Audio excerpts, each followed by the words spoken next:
Bonjour à vous tous. Bienvenue à une autre entrevue réalisée avec nos leaders d'Alliance Affaires Côte-de-Beaupré. Notre présentateur officiel est Desjardins Caisse de la Côte-de-Beaupré et je tiens à remercier M. Martin Leclerc, directeur général, d'être toujours près des entrepreneurs de notre belle région. Aujourd'hui, j'ai le plaisir de recevoir Maître Isabelle Giroux, associée au cabinet DS Avocats Canada. Et j'en profite aussi pour souligner qu'Isabelle a été sur notre conseil d'administration d'Alliance Affaires Côte-de-Beaupré il y a quelques années. Allô Isabelle. Salut Nathalie. Isabelle, quels sont tes plus grands défis? Les plus grands défis actuellement, c'est l'inconnu. Hein? C'est l'inconnu qu'on vit depuis, oui, le 13 mars, même un peu avant, parce qu'on sentait qu'il y a des choses qui s'en venaient. Donc, le fameux virus, on savait, on voyait l'Europe, on disait, oh, ça s'en vient. Donc, c'est l'inconnu, comme bien du monde de toute façon. Oui, on commence à avoir des meilleurs paramètres, on commence peut-être à comprendre davantage où est-ce qu'on s'en va, mais il y a encore une très grosse dose d'inconnu.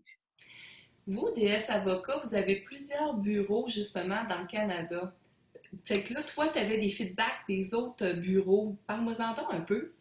Oui, effectivement. En fait, DS Avocats Canada a été fondé à Québec. Donc, le siège est toujours à Québec. Puis au fil du temps, puis de la croissance, on a ouvert des bureaux à Montréal, Toronto, Ottawa et Vancouver. Ce qu'on peut voir, puis ce qui est peut-être finalement un peu positif, parce qu'ils ont vécu la vague un peu avant nous, c'est mes collègues à Vancouver. Eux, ils ont une bonne clientèle, évidemment, asiatique.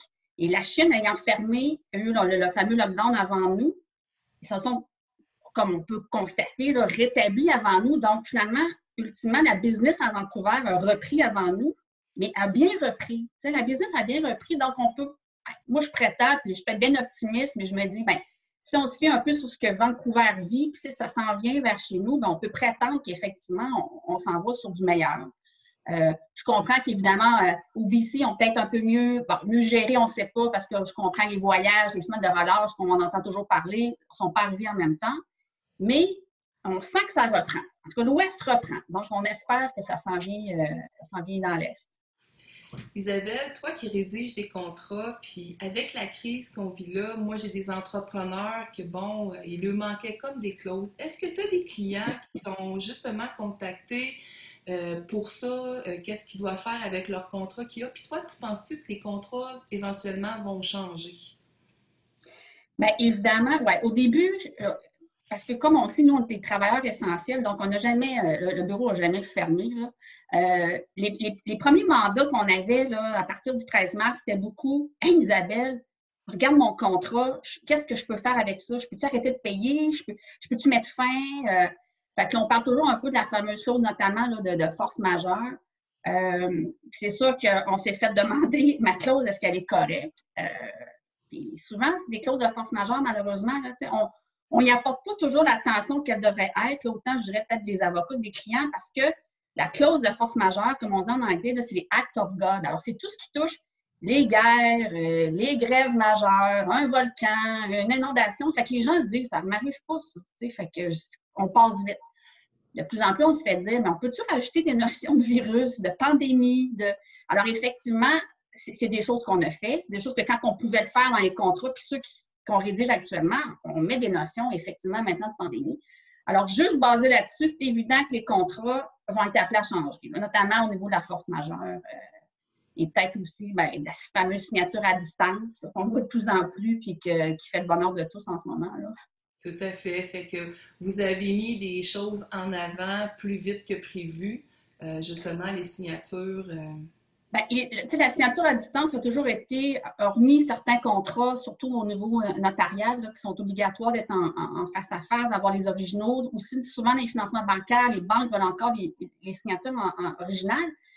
Ça existait, les signatures à distance, mais là, on réalise que, là, c'est rendu la norme. Alors là, finalement, nous, même à l'interne, nos mécanismes de signature à distance, d'envoi des documents pour signature, ça s'est créé, ça s'est formaté, on est rendu vraiment meilleur là-dedans, comme finalement, je présume bien des bureaux d'avocats. Fait que finalement, maintenant, d'envoyer 500 documents signés à un client par email, clac, clac, clac, qui fait ses signatures à distance, c'est tout bien ficelé, là, finalement. Tout ça, nous retourne les documents. Ben, c'est vrai qu'il y a quelques temps, puis même quelques années, on n'aurait jamais pu penser d'envoyer 500 documents par email, signer ça à distance. Là, avec des bonnes, des bonnes instructions aux clients pour où est-ce que ça signe, ça va très bien. Oui, c'est ça. Puis là, ben, en tant que client, on s'habitue à ça. Puis là, ben, parce que c'est beaucoup de moins de perte de temps pour le client qui est toujours bien loadé, peu importe dans le domaine que tu es. Fait que prendre une Ben, après-midi. effectivement, il y a une efficacité. Ouais, Moi, ce qui me manque, ça reste que cette efficacité-là fait que toutes les petites discussions qu'on a autour, tu sais, finalement, ta famille, comment ça va, on les perd, ça, en ce moment. Donc, même si on se fait un visio, on se fait un Zoom, puis j'explique comment on signe, on prend plus de temps parce qu'on dirait qu'il faut que ça aille vite, mais tu sais, on n'ose pas se dire caméra, mais comment va ta petite famille? Ça peut manquer. Peut-être qu'on va développer, on va s'habituer à être toujours comme ça en FaceTime ou en Skype ou en Teams, puis peut-être que ça va revenir, ces discussions-là, qui se passent quand on fait des grandes séances de signature. Là. Finalement, on déborde, puis on parle de nos vies personnelles, puis c'est bien chouette, ce qui est plus le cas en ce moment, là, ça c'est sûr. ouais, c'est vrai. Tu as tout à fait raison là-dessus. Les entrepreneurs ont décidé, il y a beaucoup d'entrepreneurs qui ont mis l'emphase de faire des sites transactionnels. Puis là, et je pense qu'il y a vraiment des droits, il faut vraiment consulter un avocat ou une avocate à ce sujet-là. As-tu eu beaucoup de demandes? Bien, oui, surprenamment, ben, non, pas surprenamment. Évidemment, les gens sont mis, il faut saisir les occasions qu'on a en ce moment. Il y en a qui n'étaient pas encore sur du transactionnel ou sur des sites web peut-être un peu plus évolués. Évidemment, il y en a qui étaient déjà prêts, il y en a plusieurs qui ne l'étaient pas. Fait que oui, effectivement, on a eu des mandats en ce sens-là, notamment tous les termes et conditions d'utilisation du site web, la portion aussi transactionnelle, la portion aussi de confidentialité, toutes les données qui peuvent être récoltées sur le site web, les cookies, c'est quoi qui se passe avec ça? Alors, c'est évident qu'il y a des lois là, qui régissent tout ça, bien évidemment. On en a fait beaucoup. Des gens aussi qui veulent être en phase avec la loi sur la protection du consommateur, mais que maintenant sont sur le web. Comment ça marche? Qu'est-ce que je peux faire? Est-ce qu'ils peuvent signer à distance? Fait qu'effectivement, c'est des mandats qu'on a eu plus que d'habitude. C'est évident. Tu vois que les entrepreneurs, ils se sont dit, il faut saisir cette opportunité-là, on en profite, on a le temps, let's go. Alors, effectivement, c'est des mandats qu'on a eu plus dernièrement que précédemment, ça, c'est sûr. Puis là, avec ce que tu m'expliques, c'est pas quelque chose qui se fait comme ça, faire un site transactionnel. Il y a un grand cheminement, justement, consulter les avocats. Puis, fait que des fois, les gens se demandent pourquoi ils l'ont pas encore fait, leur site. C'est ça, là. Il y a quand même beaucoup Bien, d'étapes. Bien, je présume qu'en ce moment, finalement, tous ceux qui font des sites web doivent être débordés, parce qu'évidemment, je présume aussi.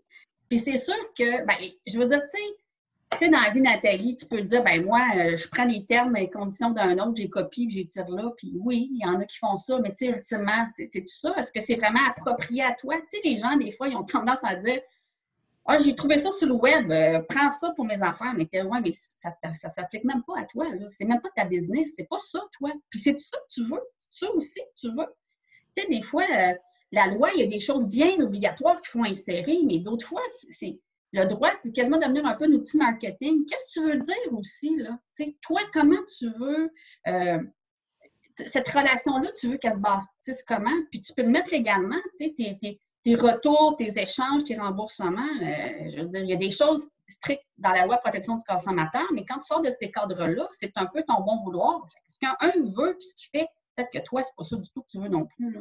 Fait qu'il y a quand même une réflexion à faire dans tous ces documents-là là, avec l'entrepreneur. Ouais. Quelles ont été les conséquences de la crise sur votre entreprise, Isabelle? Bien, tu sais, moi, je le dis tout le temps, souvent les gens, ben, tu sais, vous êtes un bureau d'avocat, vous n'êtes pas des entrepreneurs. Des fois, tu dis, non, non, on est des entrepreneurs, là. J'ai des ressources humaines, j'ai des budgets, il faut que je vende mes services, tu sais. C'est des vrais business. Alors, effectivement, ben, nous, on ne se cachera pas, on a dû faire, comme bien des entreprises, on a fait des mises à pied. Il a fallu le faire. Moi, personnellement, ça m'a brisé le cœur parce que les collègues, les employés, à un moment donné, on dit employés, mais c'est des amis. Là. Nous, on est une grosse famille. Là, fait que c'est jamais quelque chose que tu as le goût d'annoncer à quelqu'un. Par contre, c'était les décisions à prendre. Là. Au 13 mars, on ne savait pas où est-ce qu'on s'en allait. Comme on entend souvent l'expression, là, on a bâti l'avion en volant, mais c'est pour chaque entreprise, où est-ce qu'on s'en va? Je reviens avec l'inconnu que je discutais tout à l'heure. Alors, il a fallu faire a fallu faire des réajustements au niveau des employés. C'est le bout négatif. Le bout positif, c'est que oui, on pouvait toujours un peu travailler à distance, mais là, on a upgradé, on s'est mis sur Microsoft, on se parle, les échanges, ça nous a permis même nous aussi de s'améliorer à cet égard-là. Alors, on a saisi certaines opportunités. Alors, on patauge encore un peu là-dedans. Là. OK. Puis, pour terminer, comment tu crois qu'on va sortir de cette crise? Ton pouls à toi, là, qu'est-ce que tu penses? Bien, moi, je pense qu'à un moment donné, l'économie devra reprendre ses droits d'une certaine façon. Je présume, puis combien du monde, évidemment, on n'a pas de boule de cristal, que tant qu'il n'y a pas de vaccin, c'est évident qu'on va vivre des choses. On ne peut plus parler de normalité, c'est quoi qui est normal, mais revivre comme avant, selon moi, tant qu'il n'y a pas de vaccin, on ne vivra pas. Par contre, l'humain, puis les entrepreneurs, puis c'est des gens ingénieux. Là. Alors, en saisir des opportunités, se mettre à jour, profiter de tel moment, c'est évident qu'à un moment donné, on ne sera pas tous chez nous à tricoter. Là, je veux dire, à un moment donné, les gens vont devoir continuer à faire des affaires. Ouais. Donc, je suis optimiste. Là. Je prétends que cet été, ça risque peut-être d'être plus relax parce que je pense que les gens ont besoin de vacances, même si tu as moins travaillé ou tu es en télétravail. Je pense que ce qu'on a vécu, tout le monde a besoin aussi d'une pause. Je prétends que septembre, les gens vont commencer à se dire, écoute, on va relançons les choses, là, surtout en transactionnel. Alors, moi, j'espère bien. J'espère qu'il n'y aura pas la deuxième vague ou qu'on sera du moins tellement près que ça va passer très rapidement, cette fameuse deuxième vague. Tout à fait. Ouais. Bien, merci beaucoup, Isabelle, pour cette belle entrevue. Je te souhaite bon succès pour les prochaines semaines et à la prochaine année. Merci, Nathalie. À la prochaine.